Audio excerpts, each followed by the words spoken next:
लोगों तक क्यों आया हूँ और इसका रीजन क्या है। एक्चुअली हम लोग बेसिक से स्टार्ट करते। हम लोग जितना भी हम लोग अभी इंजीनियरिंग में एडमिशन लिया, हम लोग ट्वेल्थ में थे तो हमारा एक एक गोल होता था कि हमें एक अच्छे हम कहीं पे अच्छे प्लेस्ड हो। अभी हमने इंजीनियरिंग में एडमिशन लिया है तो हमारा थिंकिंग ये है कि हम लोगों को एक अच्छा पैकेज मिले, है ना। आज के टाइम पे, आज का जो जो इकोनॉमी है उसके टाइम पे इंडिया में एक अच्छे पैकेज का जो रेंज है, वो रेंज स्टार्ट होता है 8 लाख से 12 लाख तक। यदि आपको इनिशियली डेज में ये पैकेज ऑफर होता है तो इट्स मीन्स आप एक अच्छा लग्जरी लाइफ जी सकते हैं। यू नो 8 लाख में आप अच्छा लाइफ एक you know just after engineering. So आज का जो पूरा टॉपिक है, अभी अभी आप लोग सब कोई थर्ड ईयर में होगा, फोर्थ ईयर में होगा, मे बी एमटेक भी होंगे इसमें, ऑल थिंग। तो पॉइंट ये है कि हम लोगों को ऐसी क्या स्टडीज होती है, ऐसे मार्केट में क्या प्रोजेक्ट्स होते हैं, कैसी जॉब्स होती है कि हम लोगों को इतने हाई राइज पैकेज पे इनिशियली स्टार्टिंग मिले। ठीक है। आप देखेंगे मैं आपको एक पहले सेशन स्टार्ट करने से पहले एक मैं शॉर्ट स्टडी आपको बताना चाहता हूँ। 2015 के बाद से इंडिया में सिविल इंजीनियर्स जो है उनका डिमांड, मैं बताता हूँ आपको। एनसीआर में यदि आप एक 1 या 2 इयर्स या एक फ्रेशर, आप स्ट्रक्चरल इंजीनियर है, आपको रिन्यूएबल एनर्जी का एक्सपीरियंस है। रिन्यूएबल एनर्जी पे मैं आऊंगा क्या चीज होती है। यदि आपको रिन्यूएबल एनर्जी का एक्सपीरियंस है और आपको यदि थोड़ा भी आता है, मतलब पूरा नॉट 100% नहीं, यदि आपको 10 या 20% भी आता है, आपको इंडिया में और यूएई में एंड अराउंड द ग्लोब, मैं बात करूं, आपको प्लेस होने से कोई नहीं रोक सकता। इतना डिमांड है कि जिन्होंने डिप्लोमा किया है उनको भी रिन्यूएबल एनर्जी में जॉब दिया जा रहा है। तो आप तो सब इतने अच्छे इंस्टीट्यूशन से एंथुजियास्टिक है, तो आपके लिए बहुत अपॉर्चुनिटी है इस सेक्टर में। थाउजेंड ऑफ कंपनीज इसमें अभी अभी अभी इन्वेस्ट कर रही है। बिलियंस में इंडिया में इन्वेस्टमेंट हो रही है। ओके। सो अभी हम लोग स्टार्ट करते हैं रिन्यूएबल एनर्जी क्या है और इसमें आपका क्या फ्यूचर हो सकता है। आप जानते हैं कि जैसे जैसे ग्लोबल वार्मिंग ये सारे इशू राइज हो रहे हैं तो हमारे जो इलेक्ट्रिसिटी के जो रिसोर्सेज है वो धीरे धीरे डिक्लाइन होते जा रहे हैं, जैसे वाटर, कोल, ऑल थिंग। तो बट इलेक्ट्रिसिटी की demand day by day increase हो रही है। सो इन दैट केस हमें क्या करना है, हम लोग सन से एनर्जी को एब्जॉर्ब करेंगे और उसके बाद हम उसको हमारे यूज में लेंगे, है ना। ये सिस्टम होता है पूरा renewable energy, also called as green energy. मतलब इसमें कोई वेस्टेज नहीं है, कोई आउटकम ऐसा नहीं है जिससे एनवायरनमेंट में हार्मफुल हो या कुछ गैसेस रिलीज हो और ओजोन लेयर में कुछ भी डिप्लीशन हो। ठीक है। अब रिन्यूएबल एनर्जी आते, अब रिन्यूएबल एनर्जी हमारी ब्रांच से कैसे कोरिलेट होती है। ठीक है। देखिए, रिन्यूएबल एनर्जी में क्या चीज होती है। फर्स्टली आप देखेंगे रिन्यूएबल एनर्जी में सोलर प्लेट्स होती है। सोलर प्लेट्स क्या करती है, हीट को एब्जॉर्ब करती है और उसको फिर हमारा जो एरिया का सब स्टेशन स्विच यार्ड होता है उसमें उसको ट्रांसफर करती है और वहां से लाइट हमारे घर तक आती है, इंडस्ट्रियल एरियाज में जाती है। तो जितना भी हमारा सोलर का स्ट्रक्चर होता है उसको प्लेस करने के लिए हमें एक स्टील स्ट्रक्चर की रिक्वायरमेंट होती है जिसपे वो स्ट्रक्चर प्लेस्ड हो, वो प्लेट प्लेस्ड हो। ओके।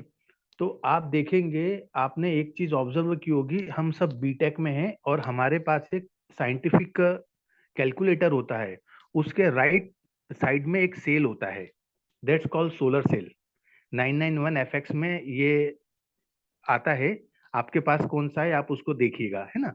तो वो जो सेल है ना, वो उससे स्लो स्लो आप यदि रखते भी है तो वो चार्ज होता रहता है। Okay. So in that case हमारा जो रिन्यूएबल एनर्जी है सेक्टर, अब उसमें हम लोग कैसे वर्क करते हैं।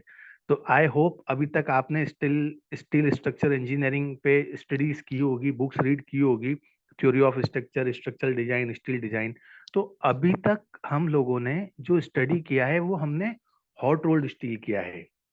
ओके, सो कोई आप सब में से कोई मुझे बताएगा कि हॉट रोल्ड स्टील के अलावा भी कोई स्टील होता है?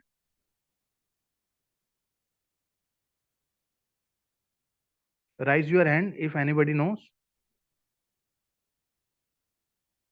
कोल्ड फॉर्म स्टील क्या है जो हम नहीं देखते, जैसे आईएसएमसी हो गया, रेलवे के ट्रैक्स हो गए, कोई स्टील का पोल हो गया, that's all hot rolled steel. Hot rolled steel के अलावा भी कोई स्टील होता है? Okay, that's no problem, I will tell you. एक स्टील आता है हॉट रोल्ड, एक आता है कोल्ड फॉर्म। ठीक है, हॉट रोल्ड स्टील जो आता है उसमें आप देखेंगे उसमें जो सेक्शंस की थिकनेस होती है वो 5 mm, 6 mm, 12 mm, ISMB, ISLC। लेकिन कोल्ड फॉर्म जो स्टील होता है वो थिन गेज स्टील होता है, जस्ट लाइक 1 mm, 2 mm। आपका जो नटराज का स्केल होता है उसका थिकनेस होता है ना, उतना स्लिम आता है, थिकनेस आता है। तो कोल्ड फॉर्म स्टील आज के टाइम पे इंडस्ट्री में बहुत ज्यादा यूज किया जा रहा है। क्यों? क्योंकि इसका स्ट्रेंथ बहुत ज्यादा होता है। आपने जनरली कोई भी अभी तक एग्जाम्पल सॉल्व किए होंगे, न्यूमेरिकल सॉल्व किए होंगे, तो उसमें हम क्या लिखते हैं, जो स्टील का FY ग्रेड होता है उसको हम क्या लिखते हैं, 250, है ना, 250 के अप्रोक्स वो होता है। ठीक है, न्यूटन पर mm², वो उसका उसका यील्ड स्ट्रेंथ होता है। बट जो कोल्ड फॉर्म स्टील होता है उसका यील्ड स्ट्रेंथ 550 के अप्रोक्स जाता है, 550। तो आप सोचिए कि 250 का जो स्टील का ग्रेड है, यील्ड स्ट्रेंथ का मतलब क्या होता है, आपकी यील्डिंग कैपेसिटी, उस स्टील में कितना एक एनर्जी है ना, वो उसका यील्डिंग स्ट्रेंथ होता है। वो कितने लोड पे फ्रैक्चर होगा, है ना, वो उसका अल्टीमेट पॉइंट होता है। लेकिन जिस लोड पे वो फेलियर का एक एनवायरमेंट स्टार्ट होगा, वो उसका यील्ड पॉइंट होता है। ओके, तो ऐसे ही कोल्ड फॉर्म जो होता है वो हायर लोड लेता है। मतलब मान लो कोई सेक्शन है, हमने 2 mm का एक सेक्शन लिया है, तो वो 100 किलो लोड उठा सकता है, लेकिन वो हॉट रोल्ड है। यदि हम कोल्ड फॉर्म स्टील में सेम सेक्शन हम लेंगे तो वो आपका 150 से 180 किलो तक लोड लेगा। ओके, तो ये जितना भी कोल्ड फॉर्म स्ट्रक्चर है अभी इंडस्ट्री में न्यू है। आप देखेंगे कोल्ड फॉर्म स्टील पे आपको ज्यादा राइटर भी नहीं मिलेंगे, कुछ टॉपिक्स भी नहीं है, IS कोड के प्रोविजन है बट वो 90s के हैं, और कुछ स्टडीज है जो रिसर्च में आपको मिलेगी। बट थ्रू आउट इसको कैसे यूज करना है, कैसे इसकी डिजाइनिंग होगी, इस पे स्पेसिफिक कुछ भी गाइडेंस नहीं है through out the world. American society है, इस पे अभी भी रिसर्च हो रही है। ओके, तो उसी कोल्ड फॉर्म स्ट्रक्चरल स्टील को हम लेके, हमारे स्टील के स्ट्रक्चरल है, हम उसको बनाते हैं। ओके, अब इसी टाइम में मैं आपको एक वीडियो बताऊंगा फॉर कि कैसे सोलर इंडस्ट्री में स्ट्रक्चर क्या होते हैं और वो कैसे दिखते हैं। ओके, सो मैं अपना स्क्रीन आपके साथ शेयर करना चाहता हूँ।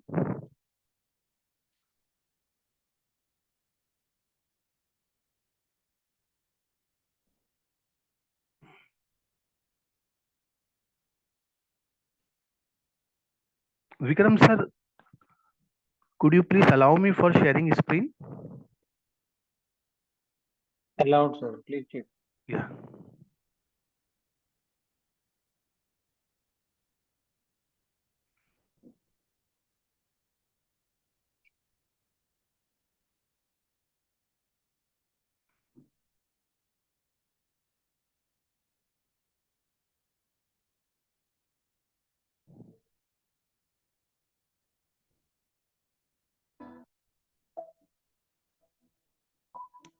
ये देखिए, ये पूरा सोलर स्ट्रक्चर का बैकग्राउंड होता है। PowerWorks was awesome. Had a great experience. Easier to install than the other systems. The best thing getting up to speed is seeing how quickly you can get these trackers slotted into each other and tightened down quickly was impressive. When people leave PowerWorks, they have the confidence to be able, when people leave PowerWorks, they tighten down quickly. Okay ये जो आप plate देख रहे हैं ना, ये green plates, ये modules होते हैं। इस पे सन की वेव्स आती है और इससे इलेक्ट्रिसिटी जनरेट होती है ना। और इसके बॉटम में आप देख रहे हैं एक स्टील स्ट्रक्चर प्रिपेयर हो रहा है ना। तो ये सपोर्ट के लिए है ना। तो हमारी सिविल इंजीनियरिंग का जो यदि सिनोनिम में यदि बोलूं तो वो है फाउंडेशन। ओके, सिविल इंजीनियरिंग का फर्स्टली नीड जो है वो फाउंडेशन है। किसी भी चीज का फाउंडेशन विदाउट आरसीसी और स्टील के बिना पॉसिबल नहीं है। ओके, तो इस रिन्यूएबल एनर्जी में जो मेन स्कोप है वो सिविल इंजीनियरिंग का है एंड इलेक्ट्रिकल इंजीनियरिंग का है। इलेक्ट्रिकल का जो रोल है वो अप टू सोलर प्लेट्स के बाद सिविल इंजीनियरिंग का रोल शुरू होता है। Okay, let's continue. It was impressive. when people leave PowerWorks, they have the confidence to be able to go out and build our product. Our project's gonna go well and go fast, which is the name of the game.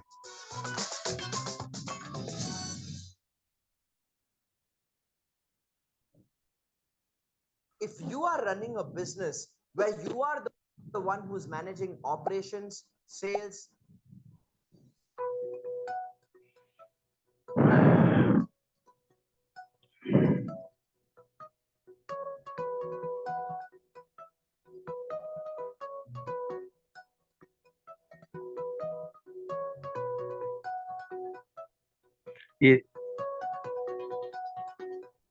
ये देखेंगे आप foundation के लिए जो पियर होते हैं वो installed हो रहे हैं।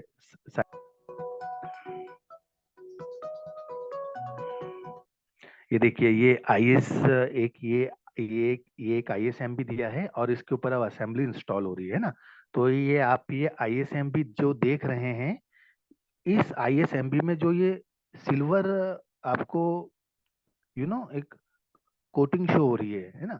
जनरली हम देखते हैं कि जो हमें आयरन मिलता है वो ब्लैक मिलता है, लेकिन इसके ऊपर ये जो सिल्वर जो है इसको बोलते हैं हम हॉट डिप।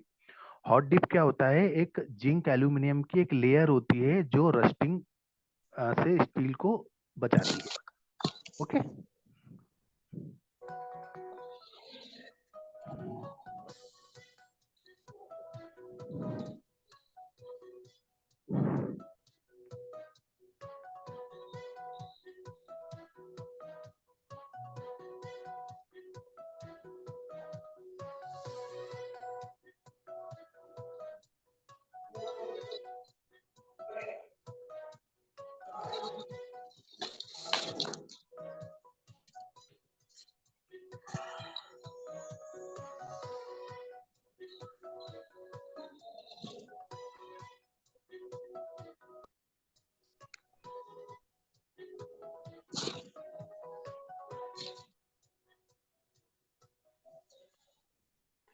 अब देखिए ये जो आईएसएमबी है इस पे आप देखेंगे इसमें क्या किया गया है। फाउंडेशन के लिए यहाँ पे दो प्रपोजल होते हैं। अभी तक हमने जो फाउंडेशन स्टडीज किए हैं, हम लोग क्या करते हैं, एक तो हमारा आइसोलेटेड फुटिंग होता है एंड सेकंड जो होता है वो पाइल होता है। ठीक है, थर्ड टाइप जो अभी वर्ल्ड वाइड जो फाउंडेशन यूज की जा रही है दैट्स कॉल्ड रैमिंग।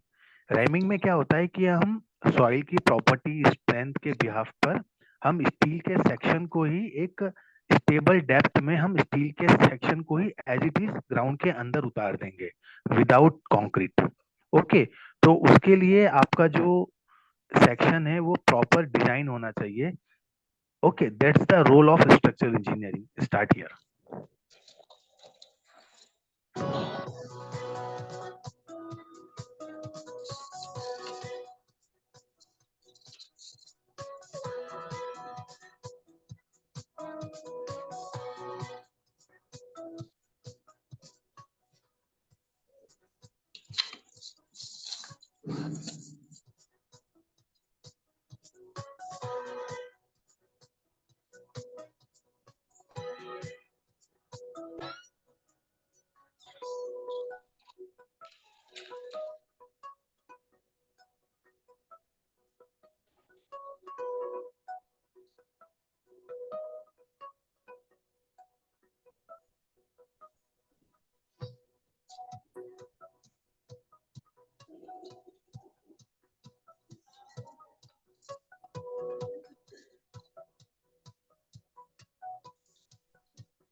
ये आप देखेंगे कि प्लेट्स का जो मूवमेंट हो रहा है वो सन की डायरेक्शन में हो रहा है ना।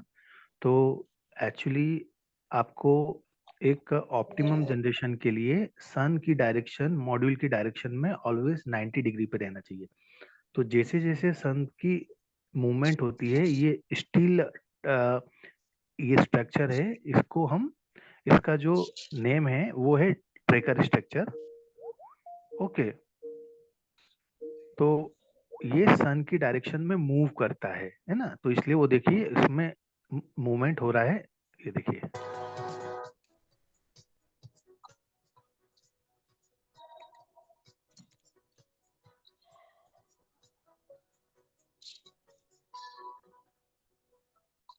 अच्छा, अब देखिए, अभी अब यहाँ से मेन वर्क स्टार्ट होता है वापस से इंजीनियरिंग का। अभी हमने सारा स्ट्रक्चर इस पे हमने परफॉर्म कर दिया, लेकिन ये स्ट्रक्चर इंस्टॉल्ड होने से पहले आप देखेंगे हमारे दो फोर्सेस मेजर होते हैं, चाहे बिल्डिंग डिजाइन हो, डैम डिजाइन हो, ब्रिज डिजाइन हो, फ्लाईओवर डिजाइन हो, या आपका घर जिसकी हाइट 12 मीटर से ज्यादा है वो डिजाइन हो। दो केस कंसीडर होते हैं, एक तो विंड लोड, एक अर्थक्वेक लोड। ओके, दोनों लोड की नेचर क्या है? लेटरल। विंड भी फ्लो करती है लेटरल में, अर्थ और अर्थक्वेक भी लेटरली करता है। ओके, तो यहाँ पर हम लोग चेक करते हैं कि साइट जो है वो कौन से अर्थक्वेक जोन में आती है ना। हमारे अर्थक्वेक जोन होते हैं, जोन में क्या होता है कि एक्सक्रीलेशन के हिसाब से जोन डिफाइंड होते हैं हमारे। ठीक है, कितना अर्थक्वेक का इंटेंसिटी होगा, कितना कहाँ पे होगा, वहां पे अर्थक्वेक का मैग्नीट्यूड क्या होगा, है ना, वो एक स्केल पे सब डिफाइंड होता है। सेकंड आता है मेरा wind code, IS 875 part 3 wind code है हमारा। उस विंड कोड में हमें सारी विंड, हमें हर एरिया के हिसाब से विंड स्पीड दी गई है, हर एरिया के हिसाब से। ओके, आप देखेंगे तो आपने शायद विंड कोड स्टडी किया होगा, तो आप ऐसे सब सिविल इंजीनियरिंग से है, बहुत एंथुजियास्टिक थे, तो कोई मुझे बताएगा कि भोपाल की विंड स्पीड कितनी है एज पर IS कोड?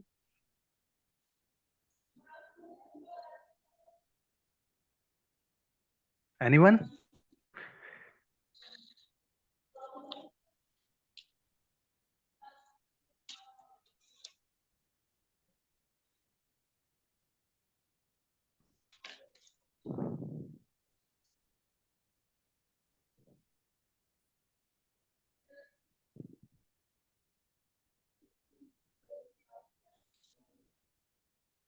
अच्छा, आप लोग गूगल पे भी देख सकते हैं। हाँ? मैं आपको 1 मिनट का टाइम दे रहा हूँ।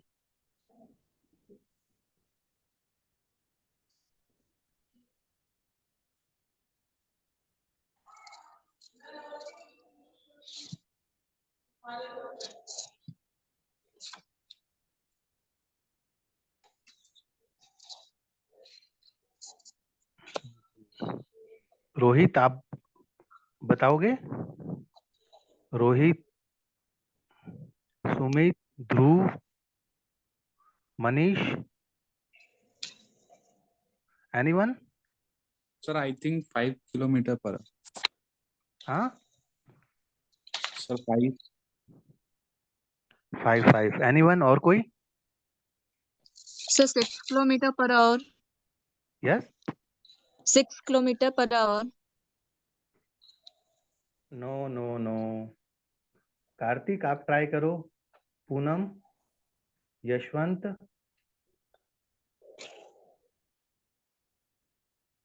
अंकित, अंकित, सौरभ, अरे इसके तो दो नाम है, क्या बात है। Anjali, Sir 39 per meter second. या very good, good good, that's great. तो देखो अभी 39 जो उन्होंने कहा है दैट वो है ना, और बाकी जो जो मतलब अबाउ दो स्टेटमेंट आए थे उन्होंने विंड स्पीड अभी जो नेचुरल जो फ्लो हो रहा है वो उन्होंने वो अभी बोला है कि उतने kmph का विंड स्पीड फ्लो हो रहा है। That's good. तो अभी क्या है, आप जब आप देखोगे जब भी कभी भी बहुत तेज आंधी आती है, तूफान आता है, तो कोई शेड उड़ गया, छत उड़ गई, टोल टैक्स उड़ गया, सारा इतना सब डिजास्टर होता है। क्यों? क्योंकि प्रॉपर विंड के लिए स्ट्रक्चर एनालाइज नहीं किए जाते हैं। आप जब भी आप एक रेशियो जब निकालोगे तो विंड स्पीड ज्यादा डेंजर होता है एक अर्थक्वेक से। अर्थक्वेक एक बार आता है, उसमें डिजास्टर होता है, लेकिन विंड स्पीड बार बार आती है और बार बार एक्सेसिव क्वांटिटी में डैमेज होता है। तो अभी हम क्या करते हैं, अभी आप देखो, अभी आपको ये लग रहा है कि हमारी विंड स्पीड है मीटर पर सेकंड में और वो स्ट्रक्चर को कैसे तोड़ सकती है, क्योंकि हमने स्ट्रक्चर में जो भी चीजें स्टडी करी है, तो जो हमारे कीवर्ड होते हैं स्ट्रक्चर में वो क्या होते हैं? बेंडिंग मोमेंट हो गया, शियर फोर्स हो गया, है ना, यूडीएल लोड हो गया, प्रेशर हो गया, किलो न्यूटन हो गया, मीटर हो गया, पास्कल हो गया। ये मीटर पर सेकंड का स्ट्रक्चरल इंजीनियरिंग से क्या मतलब है? वो ठीक है, वो हमारा हाईवे इंजीनियरिंग में आता है ना, इतना रेडियस लेना, इतना स्पीड होना चाहिए, बट स्ट्रक्चर डिजाइनिंग का मीटर पर सेकंड से क्या मतलब? दैट्स यहीं पे इन्वॉल्वमेंट शुरू होता है। IS 875 पार्ट 3 2015 में रिवाइज्ड हुआ था। ओके, तो वो कोड ने एक फॉर्मूला दिया है, एक प्रोसेस दिया है कि आप मीटर पर सेकंड स्पीड को आपको कैसे प्रेशर में चेंज करना है ना। आप देखोगे हवा की एक स्पीड होती है ना। हम जब कार में जाते हैं, विंडो ओपन करके हमने हाथ बाहर किया, तो क्या होता है, हमें हमारा हाथ पे एक डाउन साइड ड्रैग लगता है, फोर्स लगता है ना। तो एक्चुअली हाथ पे अप्लाई क्या हो रहा है, हमारा हवा का प्रेशर आ रहा है, लेकिन हवा मीटर पर सेकंड में है, उसको प्रेशर में चेंज करना। कभी आपने ये किया? आई थिंक कि मैं स्पीड को प्रेशर में कैसे चेंज कर सकता हूँ, वो IS 875 में दिया है ना। उस कोड में सारे फैक्टर्स दिए हैं कि आप जस्ट एक एग्जांपल में लेता हूँ कि हमने आपका जहाँ पे कॉलेज है उसके पास में एक बहुत बड़ा प्लॉट है और वहां पे कोई एक स्ट्रक्चर आना है। अब आप ही में से 4 5 6 7 इंजीनियर ने वहां पे कुछ डिजाइन करना है ना, और वो डिजाइन होना है आपका विंड लोड के लिए। तो आप लोग जाओगे, आप एग्जाम में क्या उठाओगे? अच्छा, जो लैंड है उसके आसपास स्ट्रक्चर तो नहीं है। क्यों? क्योंकि यदि आसपास आसपास स्ट्रक्चर होंगे तो जब विंड फोर्स आएगा, जब हवा आएगी, तो वो स्ट्रक्चर से टकराते हुए आएगी, तो उसकी थोड़ी स्पीड स्लो हो जाएगी, है ना। या वहाँ का ग्राउंड का प्रोफाइल क्या है? यदि ग्राउंड हाइट पर है तो विंड प्रेशर वहाँ पे ज्यादा आएगा। जैसे जैसे हम हाइट पे जाते हैं तो प्रेशर इंक्रीज होता है ना। ठीक है, ये सारी चीजें आप देखोगे। या फिर आप क्या देखोगे, अच्छा ये ग्राउंड पूरा प्लेन है, यहाँ पे कोई भी ऑब्स्ट्रक्शन नहीं है, तो स्ट्रक्चर पे विंड प्रेशर बहुत हाई आएगा, तो हमारा स्ट्रक्चर ज्यादा स्टेबल होना चाहिए। तो ये सारे क्राइटेरिया हमारे कोड में दिए गए हैं। उस कोड का यूज करके हमारे रिन्यूएबल एनर्जी के स्ट्रक्चर डिजाइन किए जाते हैं। तो ये मैंने आपको रिन्यूएबल एनर्जी में एक्चुअली कंक्लूजन क्या है वो मैंने आपको, स्ट्रक्चर इंजीनियरिंग का क्या रोल है उसके फॉर्म में मैंने आपको यहाँ पे एक्सप्लेन किया है। अब आप यहाँ पे आएंगे तो हमारा फर्स्ट रोल होता है स्ट्रक्चरल डिजाइन। आप देख रहे हैं ये सारे जो स्ट्रक्चर होते हैं, ये एक ट्यूब सेक्शन है, ये एक ISMB है, ये कनेक्शन है। तो इस ट्यूब का क्या साइज होना चाहिए? मान लो अभी इस ट्यूब का साइज दिया है, ये 150 mm का ट्यूब है ना, 150 mm का। अभी तो क्या होता है ना, जैसे विंड स्पीड प्रेशर में चेंज होता है, तो मेरी मान लो मेरी विंड स्पीड है अभी 39, तो उसके लिए एक अलग सेक्शन डिजाइन होगा। अब मेरी विंड स्पीड हो गई 45, 46, 48, तो वो उससे मेरा प्रेशर भी ज्यादा आएगा, तो मेरा ट्यूब का साइज भी इंक्रीज होगा। तो स्टील सेक्शन जो इंक्रीज होता है वो हमारे बेस्ड ऑन द फोर्सेज होता है ना। बेस्ड ऑन द फोर्सेज होता है कि हम देखें ना, आपने कभी ये चीज आपने ऑब्जर्व किया होगा कि हम लोग कभी मार्केट गए और हमने कुछ सामान लिया, तो उसने हमको एक पैकेट दिया, तो हम उसको क्या बोलते हैं? भैया आपने पैकेट जो दिया है या थैली जो दिया है वो एक और दो, क्यों? क्योंकि आपको लगता है कि वजन आएगा तो टूट जाएगा। सेम इंजीनियरिंग में ये, इंजीनियरिंग कुछ अलग चीज नहीं है, ये डेली लाइफ में आप इसको यू नो कंक्लूड करो, आपको उसमें एंजॉयमेंट मिलेगा। अभी देखो स्ट्रक्चर में भी क्या है, विंड प्रेशर आ रहा है, फोर्स पे एनालाइज हो रहा है, सेक्शन क्या होगा, हमें वही सारी आउटपुट देखना है ना।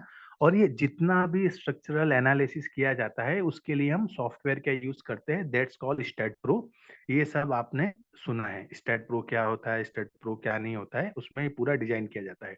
ऑटोकेड में उसका लेआउट बनाया जाता है। ओके, अभी हमें क्या लगता है, हम लोग स्ट्रक्चर इंजीनियर हैं, हमको ऑटोकेड आता है, तो मैं आपको ये क्लियर कर दूं, ऑटोकैड एक नॉन टेक्निकल सॉफ्टवेयर है, वो एक डाटा एंट्री ऑपरेटर है, just like Excel sheet. Structure engineer उसको बोलता है मुझे ये ड्रॉ को करता है, तो ऑटोकैड आता है तो आप इंजीनियर नहीं हो।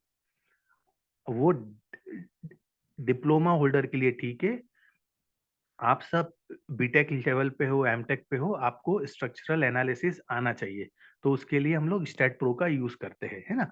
अब जैसे ये सेक्शन हमको दिए हैं, अब सेक्शन 150 का दिया है, अभी हमारा सेक्शन पास हो रहा है 160 mm का, लेकिन आपको ये भी देखना है मार्केट में अवेलेबिलिटी क्या है। आप अपनी इच्छा से सेक्शन नहीं लगा सकते, आप देखोगे मार्केट में जो आ रहा है वो 165 mm का आ रहा है ना, या फिर 145 mm का आ रहा है, तो आपको डिजाइनिंग को उसके अकॉर्डिंगली चेंज करना पड़ेगा।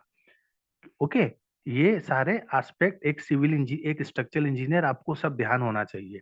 ओके, तो ये सारा की सारा एक कंक्लूजन है रिन्यूएबल एनर्जी का। अभी इसमें आप देखेंगे, इसमें फाउंडेशन होता है, आइसोलेटेड है आपका, पाइलिंग होगा, और ये इतना जियोटेक एक रिपोर्ट देता है, एक जियोटेक इंजीनियर होता है, वो हमें बताता है कि आपकी सॉइल की स्ट्रेंथ कितनी है। आप ये हाइड्रोलॉजी स्टडीज क्या होता है, हाइड्रोलॉजी स्टडी जब भी आप देखते हैं, मतलब इंडिया के अंदर जब भी रेनिंग होती है, फ्लड आता है, तो आता है ना कि इतना फ्लड हो गया जमा, यहाँ पे ये हो गया, इतना पानी अंदर आ गया। वो क्यों होता है? क्योंकि प्रॉपर वहाँ का हाइड्रोलॉजी एस्टिमेशन नहीं किया जाता। हाइड्रोलॉजी एक रिपोर्ट होती है जो ये आपको बताती है कि जिस साइट पे आप प्रोजेक्ट लगा रहे हो वहां पे बारिश के टाइम में क्या सिचुएशन होगी, है ना। बहुत सी बार क्या होता है कि जब ग्राउंड थोड़ा स्लोपी होता है तो बारिश आती है और पानी निकल जाता है, ग्राउंड जब फ्लैट होता है तो क्या होता है, वहां पे पानी जमा होना स्टार्ट हो जाता है, जो रन ऑफ वाटर होता है ना, तो उसका डेप्थ जो होता है वो 300 mm, 200 mm, 200-300 mm या 500 mm तक भी राइज हो जाता है। तो हाइड्रोलॉजी रिपोर्ट क्या करती है, वो हमें पूरे साइट के ऊपर डाटा बताती है कि आपकी साइट पे बारिश के टाइम में पानी जो है इतना जमा होगा, इतना पानी निकल जाएगा।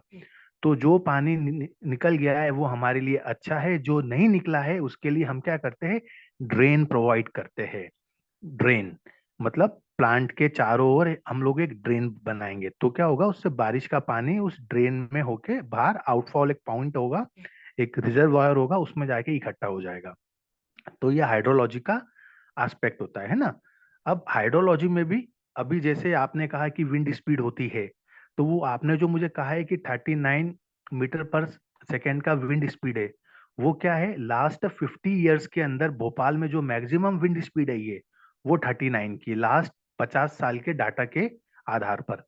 सेम हाइड्रोलॉजी में होता है, इसमें हमारा डाटा चलता है 50 साल, 100 साल, 200 साल, है ना।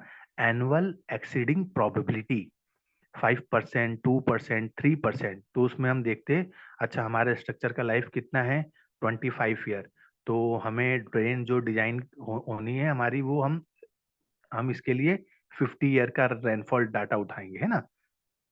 तो उस क्योंकि हम जितना ज्यादा ईयर्स का उठाएंगे, रेन का डेप्थ हमें उसमें उतना ज्यादा मिलेगा, यदि साइट पे रेनफॉल का प्रॉब्लम है तो। ओके, मे बी आपको ये इतना क्लियरिटी ना आए, बस अभी इतना ध्यान रखिए कि हाइड्रोलॉजी इंजीनियरिंग जो आपने स्टडी करी है वो यूज में आता है इंजीनियरिंग में जब आप साइट पे आएंगे। ओके, देन उसके बाद हम आते हैं कि रोड हाईवे डिजाइन आपने किए होंगे ना, तो अब जैसे इतना सारा प्लांट पूरा डिजाइन हो रहा है, तो वो प्लांट जब डिजाइन होता है तो उसमें व्हीकल की मूवमेंट होगी, सारा स्टील आएगा, ये सारी चीजें आएगी। तो इसमें आप क्या करोगे, अब ऐसा तो नहीं है ना कि जब बारिश हुआ तो कोई रोड नहीं है तो आपने क्या किया कि वहां पे एक व्हीकल आया और वो मिट्टी के अंदर बैठ गया, ऐसा नहीं होगा। हम लोग क्या करेंगे, वहां पे प्रॉपर एक रोड बनाएंगे, उस पे हमारा व्हीकल मूव करेगा, है ना। तो रोड बनाने के लिए हमने इंजीनियरिंग में एक वर्ड स्टडी किया है, सीबीआर वैल्यू, है ना। सीबीआर वैल्यू परसेंटेज में होती है, 2%, 3%, 5%, 8%, 9%। आप कोई हाईवे इंजीनियरिंग का एग्जाम्पल उठाएंगे तो उसमें दिया होगा। तो रिन्यूएबल एनर्जी सेक्टर जो है वो पूरी सिविल इंजीनियरिंग का अल्टीमेट यूज है, लेकिन इसका ड्रॉबैक ये है आज के टाइम पे इसमें जो स्टील यूज किया जा रहा है, कोल्ड फॉर्म यूज किया जा रहा है, जिसके बारे में लोगों को कुछ भी जानकारी नहीं है, क्या होता है, कैसे डिजाइन होता है।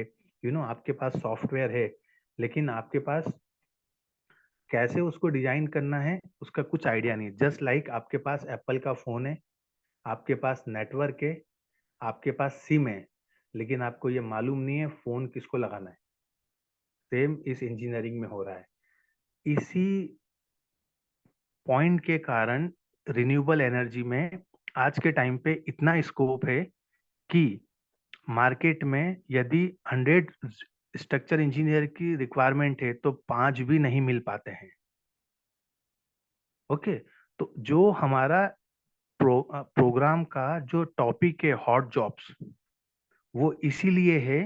हॉट जॉब्स का मतलब क्या होता है, मैं आपको पहले क्लियर कर दूं। हॉट जॉब्स का मतलब ये नहीं होता है कि आप ऑफिस में गए, ऐसा एनवायरनमेंट मिला, आपको हॉट एनवायरनमेंट मिला। हाँ, ये देखो जय किशन को हंसी आ रही है थोड़ी थोड़ी, आई थिंक, है ना। तो वो वैसा नहीं होता है। हॉट का मतलब होता है कि डिजायर पैकेज, आपने जितना सोचा नहीं था उसका आपको 2 या 3 टाइम्स आपको उतना पैकेज मिले, है ना। तो यही सही अपॉर्चुनिटी है, सही टाइम पे सही डोर को नॉक करना ही आपके लिए बेस्ट है। MS जो आई थी पिक्चर धोनी, उसमें हमने वो सब देखा था। उस पिक्चर का मैसेज क्या था, यदि वो ट्रेन छोड़ देता तो क्या होता, है ना। तो सही टाइम पे सही अपॉर्चुनिटी में को पिक करना ही मैं मानता हूं कि आज के टाइम पे एक इंटेलिजेंसी है। तो इसी प्रकार से रिन्यूएबल एनर्जी में आप एक एक्सपेरिमेंट करो। मैं आपको एक एक्सपेरिमेंट का टास्क देता हूँ, 2-3, हाँ, ज्यादा मत करना, नहीं तो शेयर मार्केट वाला ये मतलब हाल हो जाएगा। जो एमटेक है या जो वर्किंग प्रोफेशनल है, मतलब, है ना, वो अपना रिज्यूम अपडेट करो कि हमें एक रिन्यूएबल एनर्जी का एक्सपीरियंस है, और उसको naukri.com पे अपडेट करो। आप देखोगे जैसे ही आपने अपडेट किया, अगले दिन से आपको कॉल आना शुरू। ओके, यदि आपको 1 साल का भी एक्सपीरियंस है ना, आपको सीधे सीधे आप 5 से 6 लाख का पैकेज ऑफर होगा, और 2 साल के एक्सपीरियंस के बाद आपने जॉब चेंज करी तो सीधे 40 to 45 प्रतिशत इंक्रीमेंट मिलेगा आपको। इसके अलावा आप यूएई में जाइए, यूरोप में जाइए, है ना। और ये जितनी भी सोलर स्ट्रक्चर हमारे इंडिया में हो रहे, हमारे इंडिया के अंदर इसमें आज के टाइम पे 1000 से ज्यादा कंपनीज है जो ये स्ट्रक्चर लगा रही है। आप में से बहुत सारे लोग विलेज से होंगे, तो वहां पे भी सोलर स्ट्रक्चर लग रहे हैं, सब डिजाइन हो रहे हैं। ठीक है, लगाने वाले, इंस्टॉलेशन वाले हमारे इंडियन हो सकते हैं, लेकिन जो डिजाइन कर रहे हैं, है ना, वो बाहर के भी है, इंडिया से कुछ ही लिमिटेड है। ओके,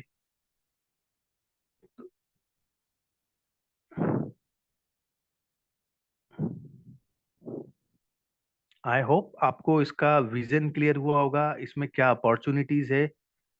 और प्लस पॉइंट इस फील्ड का ये है, आने वाले 15 to 20 ईयर्स इसमें बहुत स्कोप है। आपने, आई थिंक आप कितना न्यूज से अवेयर हो, जर्मनी ने अभी अपने न्यूक्लियर रिएक्टर 3 प्लांट में से 2 प्लांट बंद कर दिए हैं।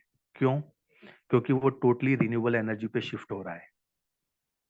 ओके, एंड 2030 तक मोदी जी ने भी एक टारगेट फिक्स किया है कि हम इंडिया की 35% लाइट कंजम्पशन को हम रिन्यूएबल एनर्जी पे शिफ्ट करें।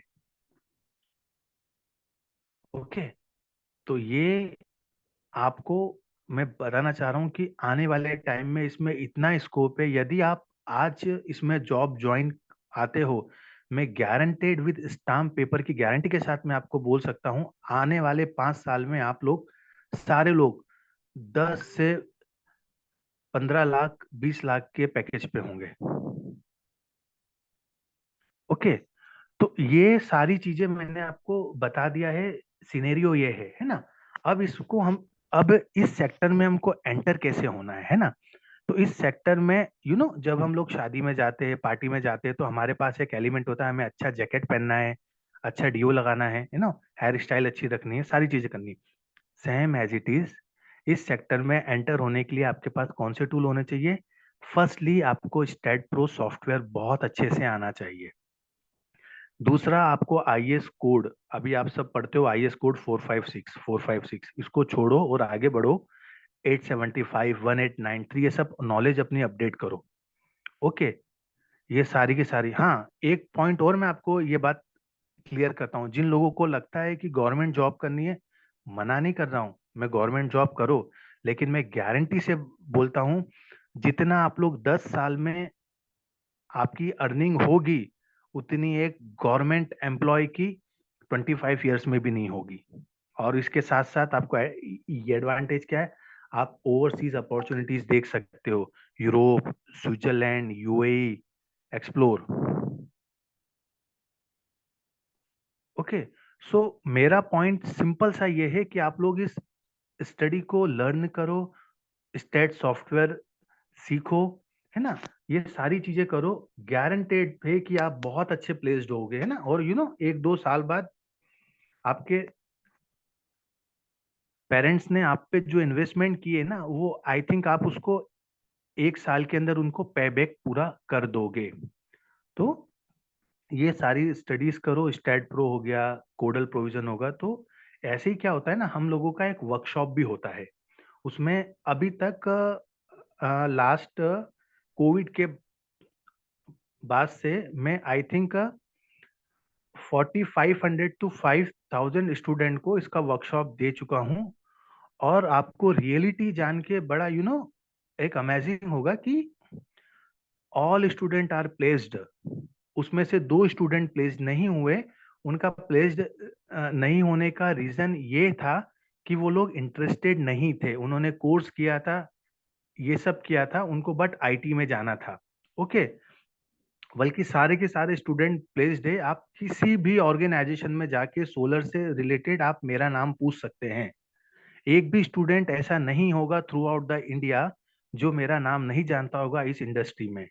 मिनिस्ट्री ऑफ रिन्यूएबल एनर्जी में Amit Shah and Modi ji and all minister को हम लोगों ने गाइड किया था कि हम स्ट्रक्चरल का वेट कैसे ऑप्टिमाइज कर सकते हैं। तो ये हम लोगों का इसमें बहुत अच्छा एक्सपर्टीज है, आप लोग इसका एडवांटेज ले सकते हैं। और श्योरिटी, आपने 4 साल इंजीनियरिंग को दिए ना, मैं सिर्फ इतना बोलता हूँ, आप मुझे 40 दिन दीजिए, अपने सिर्फ 40 दिन, आपका सिविल स्ट्रक्चरल में आपको इतना मास्टरी हो जाएगा। ठीक है, वो सारी चीज देखो, हम लोग इंजीनियरिंग करते हैं, हम लोग मेड इजी करेंगे, गेट करेंगे, आईएएस करेंगे, वो सब करेंगे, मैं बोलता हूँ वो सब करो। इसके साथ साथ आप मुझे 40 दिन दो और ये वर्कशॉप करो और इसमें चीजों को सीखो। इसमें आपको सॉफ्टवेयर मिलेंगे, आईएएस कोर्स मिलेंगे, सारी चीजें सीखने को मिलेगी। आप जॉब के साथ साथ अपना आईएएस का भी स्टडी करो। जरूरी नहीं है ना कि हम सारी चीजों को हम लोग फ्री बैठ के ही करें, नहीं, वो एक ऑप्टिमाइज माइंड नहीं होता है। मल्टीटास्किंग आज के टाइम पे आपको होना पड़ेगा। मेरे बहुत सारे स्टूडेंट ऐसे हैं जिन्होंने, मैं एक बताता हूँ, एक आईआईटी इंदौर का स्टूडेंट है, मतलब ये उसका नाम है अंकित जैन। उसने बीटेक किया था एंड देन उसने हमारे पास में क्लासेस किया था सोलर एनर्जी का। देन अभी वो यूरोप में है, कंपनी का नाम है सॉफ्ट बैंक सोलर एनर्जी। आप देख सकते हैं, आप उसका लिंक्डइन प्रोफाइल भी देख सकते हैं। ओके, और आप उससे डायरेक्ट बात भी कर सकते हैं। तो उसने उतने शॉर्ट टाइम में उतना अच्छा जॉब गेन किया है ना, वो चीजें आप भी गेन कर सकते हो, क्योंकि ये एक लिमिटेड स्टडी है, इसमें ज्यादा कुछ नहीं है, शॉर्ट स्टडीज है और बहुत सारी चीजें जानने को है, करने को है, अमेजिंग। और सबसे बढ़िया मैं बताता हूँ, यदि आपको 4-5 साल इसका एक्सपीरियंस हो जाए ना, उसके बाद आप अपना खुद का काम शुरू कर सकते हो। देखो, आप आप इसको डिजाइन करो, उसका आप चार्जेस लोगे, आप क्लाइंट को बोलो कि आप स्टील भी हमसे लो, मॉड्यूल्स भी हमसे लो, आप इन सब में अपना मार्जिन रख सकते हो, है ना। तो मल्टी सोर्सेज आपकी इनकम होगी, ठीक है। तो ये एक बहुत ही आपके लिए गोल्डन अपॉर्चुनिटी मैं नहीं बोलूंगा, मैं सीधे यही बोलूंगा कि एक टाइम होता है जिसमें एक हवा आती है जो सारे स्टूडेंट्स को ऊपर उठाती है और एक अलग नेक्स्ट लेवल प्लेटफॉर्म पे ले जाके छोड़ देती है। और मैं ये गारंटीड बोलता हूँ कि इसमें आप जब 10-15 साल बाद जब आप अपने आप को देखोगे ना, आपको ये रिग्रेट नहीं होगी, आपको ये फील होगा कि यार एक आईआईटी वाला भी उसी प्लेटफॉर्म पे सेम सैलरी पे, मैं भी उसी पे हूँ। ऐसा मैंने क्या किया? आपने कुछ अलग नहीं किया, आपने क्या किया, जो मार्केट की डिमांड थी उस डिमांड के अकॉर्डिंग आपने आपका काम किया, सिंपल। ठीक है ना। तो किसी का कुछ इस पे डाउट है या आस्किंग है तो please ask me, do not hesitate.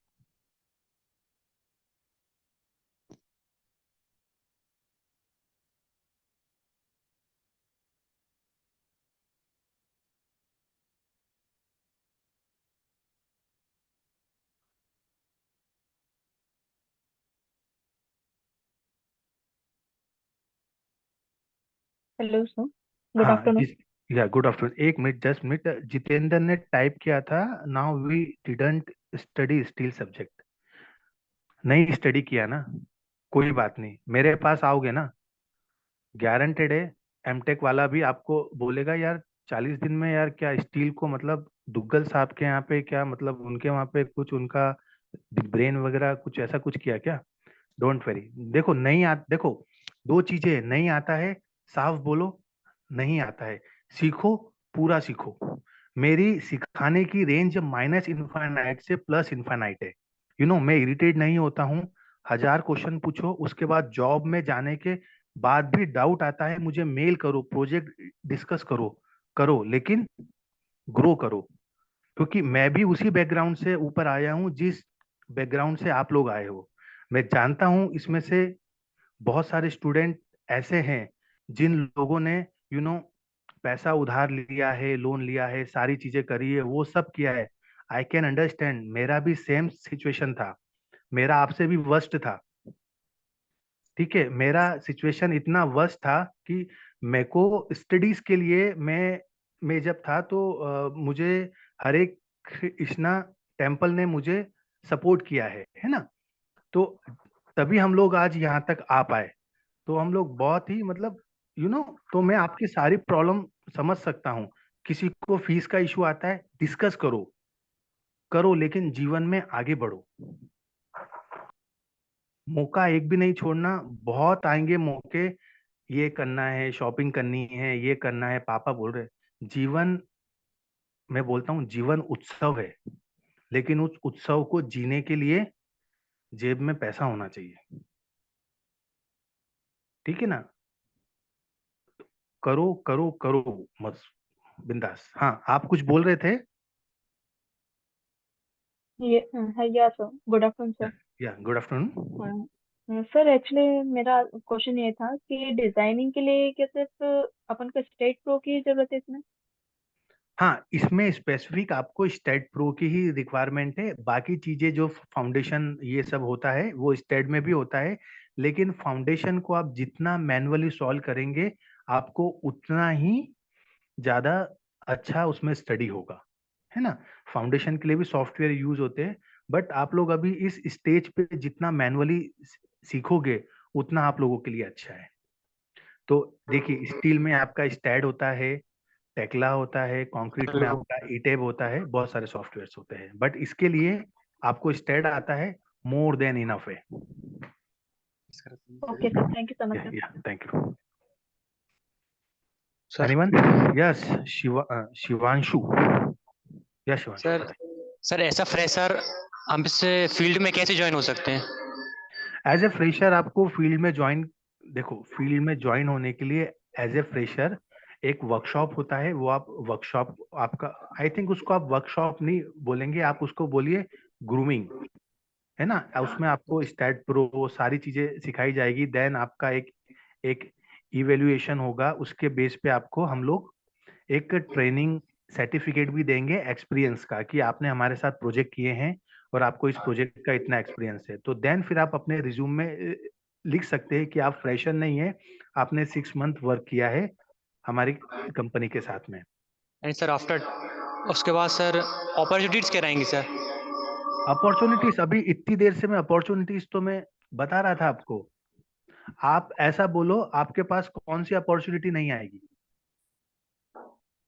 Renewable energy में 1000+ कंपनीज है डियर, 1000+। यदि आपको 1 ईयर का भी एक्सपीरियंस हो जाता है ना, आप 8 to 9 ईयर्स लैक सीटीसी पे आप प्लेस्ड होंगे।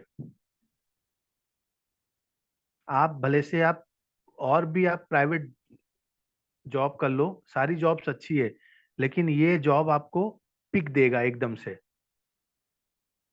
और ये शॉर्ट टर्म नहीं है। आप देखेंगे, आपको होगा सुना 90s में ऑयल एंड गैस का बहुत बूम था, बूम अभी भी है, लेकिन अभी का जो बूम है वो रिन्यूएबल एनर्जी का है। आप खुद सोचो ना, आपका वाटर जो था वो एंड हो रहा है, कोल आपका एंड हो रहा है, लाइट कहाँ से लाओगे?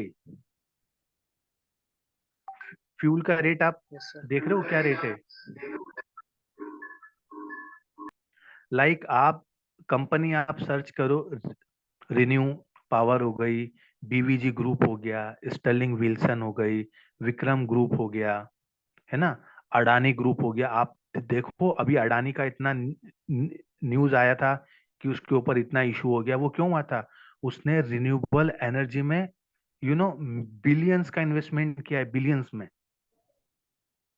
आप राजस्थान जाओ, गुजरात जाओ, देखो सारा डेजर्ट जो था सोलर एनर्जी से फील्ड अप हो चुका है, सारा की सारा। आप किसी कंपनी के बाहर रिज्यूम लेके जाओ कि मैं सोलर एनर्जी मेरे को आता है, मेरे को स्ट्रक्चर डिजाइन आता है, एचआर आपको क्या बोलेगा? आ जाओ, रिज्यूम दो, सैलरी कितनी लोगे, बात करो। अभी ये बूम चल रहा है। अच्छा बताओ, इसके आज जो मैंने आपको शेयर किया है उसके पहले आप इसके बारे में कुछ जानते थे? कोल्ड फॉर्म कुछ होता है या नहीं होता है ना? जैसे आपको नहीं ध्यान ना, वैसे किसी को भी ध्यान नहीं है। आप फॉर्चुनेट हो कि आप मेरे साथ यू नो आपका मीटिंग हो रहा है 1-to-1। गारंटेड बोलता हूँ, गारंटेड। जॉब से इस सेशन को याद देखो, एक ही सेशन होता है जो लाइफ टर्न करता है, ये वही सेशन है आप लोगों के लिए। ये सेशन नहीं है, ये आप मान लो ये सक्सेसफुल आपके लिए एक चैप्टर है।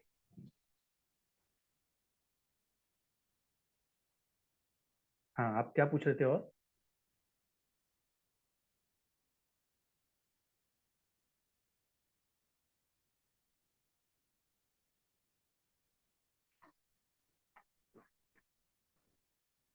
और जब भी आपको और कुछ हो डाउट, आप सब मिलके दिल्ली आ सकते हैं ग्रुप के अंदर, या मेरा भोपाल आना होगा, मैं आपके साथ इंटरेक्ट करूंगा। आप दिल्ली आ सकते हैं, मेरा ऑफिस दिल्ली में है, ओके। और वहाँ पे अपने आप डाउट्स पूछिए, किसी को कुछ भी डाउट हो, कुछ भी प्रॉब्लम आ रहा हो, डिस्कस करो। हम लोग क्या करते हैं, हम लोग बोलते नहीं है, और हमारा डिस्कशन जो होता है वो होता किससे है? रूममेट से। भाई मेरे को ये अपॉर्चुनिटी आ रही है, मैं जाऊं क्या? अरे वो खुद तुम्हारा रूममेट है, वो खुद रूम के अंदर है, वो तुम्हें हॉल में कैसे ले जा पाएगा? डिस्कशन करो जो आपसे हायर हो, नॉलेज में हायर हो, एज में नहीं, हाँ, हाइट में भी नहीं, जो नॉलेज में हायर हो, डिस्कस करो। खूब अपॉर्चुनिटी है यार, खूब।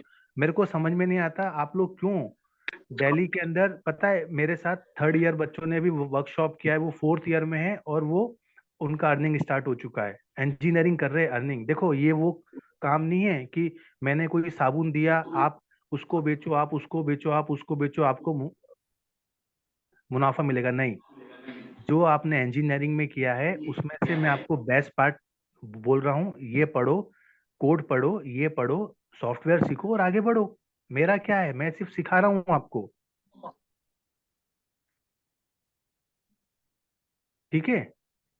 और कुछ इसका कुछ डाउट है? Good afternoon sir. हाँ, गुड आफ्टरनून। आपका क्या नाम है? सर राहुल मीना। सर आपको रीच कैसे कर सकते हैं हम लोग? अभी तो रीच हो रहा हूँ ना, बताओ। नहीं सर, आपने बताया ना वर्कशॉप का आप अटेंड कंडक्ट करते हो, तो उस हाँ, वर्कशॉप में हम कैसे पार्टिसिपेट कर सकते हैं? वो विक्रम जी आपको बताएंगे, क्योंकि मेरा बहुत लिमिटेड वर्कशॉप होता है ना। वो विक्रम जी आपको बताएंगे, ठीक है। आप उनसे आप बात कीजिए, डिस्कस कीजिए, ठीक है। Okay sir, thank you. और यदि उसके बाद भी कुछ डाउट होता है तो आप इकट्ठे होइए, हम लोग एक और सेशन का प्लान होगा आपके डाउट क्लियरिंग का। अमित सिंह, क्या नाम है आपका? हाँ अमित सिंगरोल। हाँ, अमित सिंगरोल। मैं आपको बोलता हूँ ना, आप, सर, हाँ अमित सिंगरोल, एक आप डाउट इसमें, है हाँ बताओ बताओ। सर, क्या renewables sources sir fossil fuel को रिप्लेस कर रहे हैं? यस, आप देखेंगे ईवी कार्स आ गई है, बैटरी स्टोरेज आ रहा है, रिन्यूएबल एनर्जी। आप कभी गूगल पे टाइप करना रिन्यूएबल एनर्जी, शायद आपने अभी तक टाइप भी नहीं किया होगा रिन्यूएबल एनर्जी क्या है। आप शिरडी होके आते हो, शिरडी का सारा किचन जो है रिन्यूएबल एनर्जी बेस्ड है, पता है आपको? अमित सिंगरोली, कोर्स करो, आप सिंगापुर पहुंच जाओगे। 2-3 बार उन्हें माफ किया, सॉफ्ट बैंक लेकिन में उस इतना दिन अपॉर्चुनिटीज है।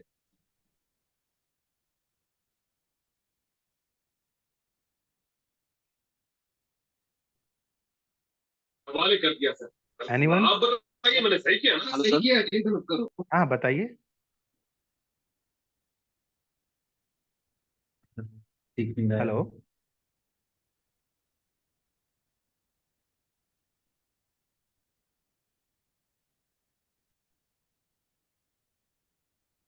Anyone having any doubt? Still you can ask.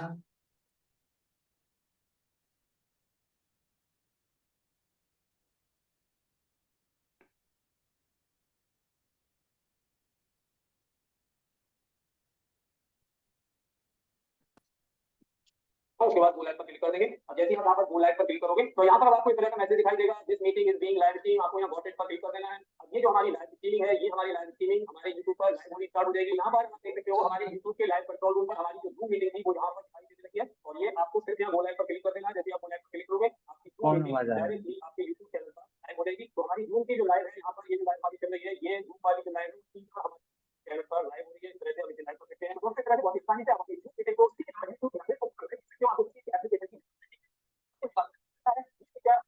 Paid version में मिलने वाला है, या आपको पेड वर्जन लेना होगा।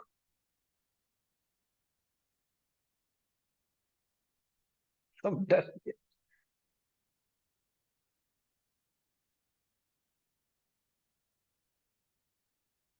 Thank you, sir, for wonderful session. Thanks Vikram ji. And one more point I have to add here. मैं बोलता हूँ आपके जितने भी स्टूडेंट है, आप उनको प्रॉमिसली, आप उनको श्योरिटी के साथ आप उनको ये बोलिए, स्टाम्प पेपर गारंटी के साथ में मैं बोलता हूँ, जितनों ने आज अटेंड किया है सब की सब एक टॉप प्लेसमेंट में जा सकते हैं, up to 6 lakh, 8 lakh, 9 lakh, 20 lakh CTC पे। इतना इस फील्ड में स्कोप है और आने वाले 20 साल में काम है। आप श्योरिटी से मेरी साइड से आप हर स्टूडेंट को बोलिए, प्लीज नेशन को हेल्प कीजिए और अर्न कीजिए। Help and earn.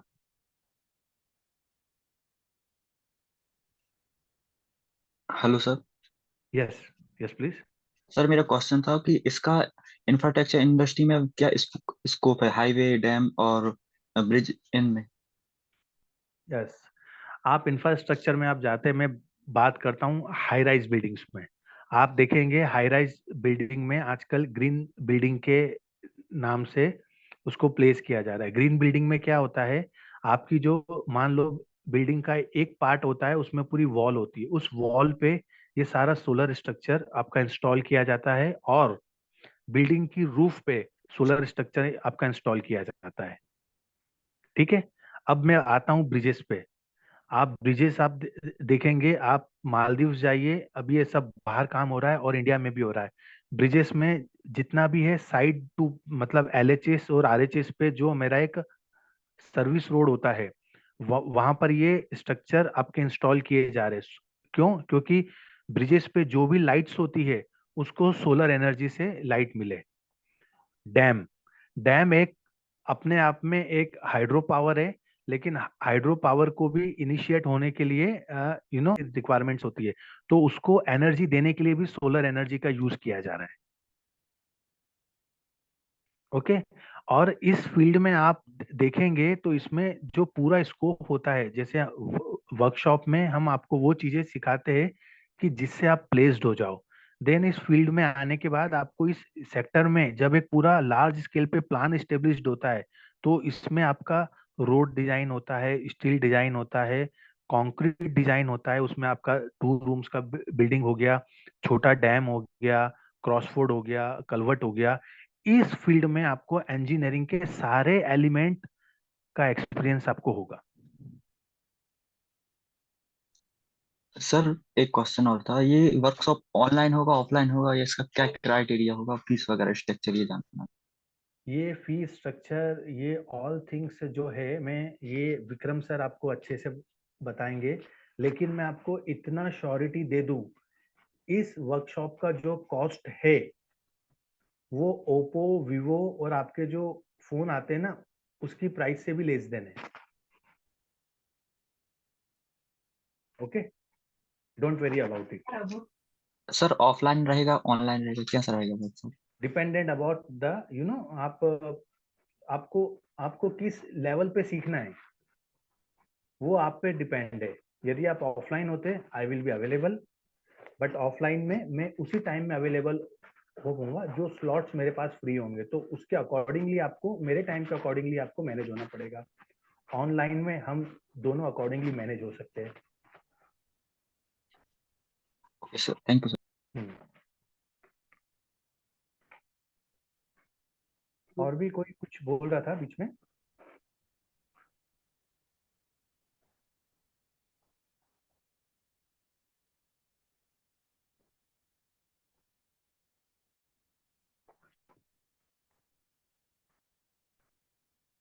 Okay, thank you sir for wonderful session. Okay, thank you Vikram ji, thank you so much.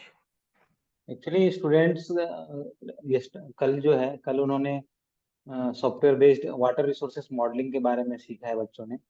हाँ। और आज रिगार्डिंग रिन्यूएबल एनर्जी, तो स्टूडेंट्स हमारे पास जो स्टूडेंट्स हैं बहुत अच्छे हैं, मेहनती हैं और टैलेंटेड हैं, बट गाइडेंस की थोड़ी कमी के कारण हमने जो है ये वर्कशॉप बेसिकली हमने ऑर्गेनाइज किया। Basically latest technology and various opportunity in civil engineering. तो इससे क्या है कि अलग अलग फील्ड में जो है उनको गाइडेंस मिलेगा। होता है कि बच्चे मेहनती हैं लेकिन कहीं ना कहीं वो जो है चले गए, गेट की तैयारी कर रहे हैं, वो 10 साल तक करते ही गए, कुछ नहीं हो पाया। बट लेटेस्ट ट्रेंड क्या है, आज हम जहाँ पे कम मेहनत करें और ज्यादा आउटपुट आए, तो उसके लिए हमने ये वर्कशॉप अरेंज किया है, जिसमें कल की क्लास में भी सर ने बहुत अच्छे से बताया था सॉफ्टवेयर मॉडलिंग सीखने के लिए। और जैसे आपने आज बताया बहुत अच्छा रिन्यूएबल एनर्जी के बारे में। तो बच्चों से यही है कि बेसिक्स जो सबसे पहले जो है सेकेंड ईयर थर्ड ईयर में हमें सबसे पहले अपने एरिया को डिसाइड करना है कि आपको कौन सा एरिया इंटरेस्टिंग है। आप सब स्ट्रक्चर में काम करना चाहते हैं, वाटर मॉडलिंग में, सॉफ्टवेयर में आपको इंटरेस्ट है, वाटर में इंटरेस्ट है, एनवायरनमेंट में है, तो सेकेंड ईयर तक में आपको वो नॉलेज हो जाना चाहिए कि हमें क्या करना है। उसके बाद जैसा सर ने बताया कि स्ट्रक्चर में आपको डिफरेंट सॉफ्टवेयर लर्न करने की जरूरत है। एटलीस्ट एक स्टैट प्रो अगर आप सीख लेते हैं तो that is sufficient, but at the same time उन्हें कुछ जो है और स्मॉल कोर्सेज वगैरह कर लेंगे, वर्कशॉप कर लेंगे, ट्रेनिंग कर लेंगे, तो आसानी से they can build upon it.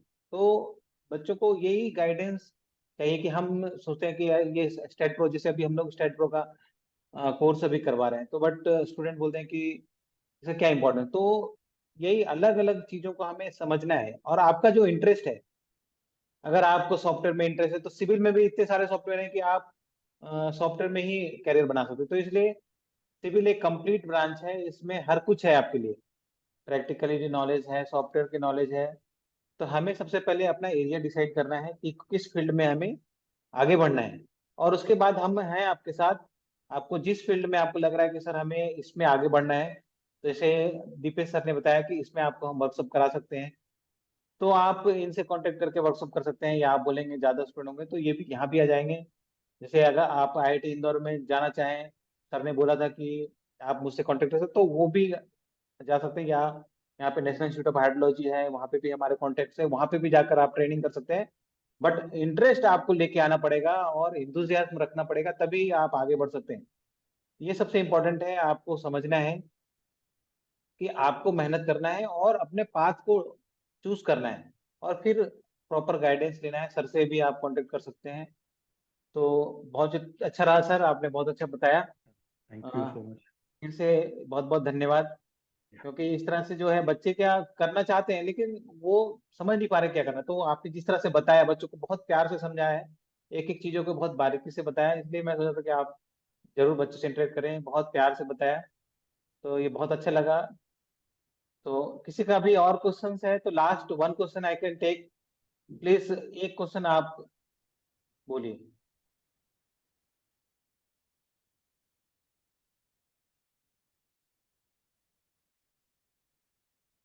कोई एक बच्चा अनम्यूट करके वो पूछ सकते हैं अगर पूछना है तो, last one question.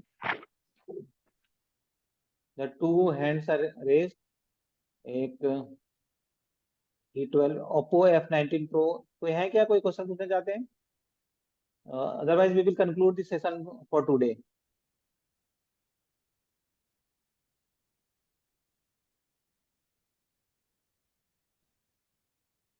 Okay, thank you. तो आप लोग जो है सेकेंड डे हम यहाँ पे कंक्लूड करते हैं।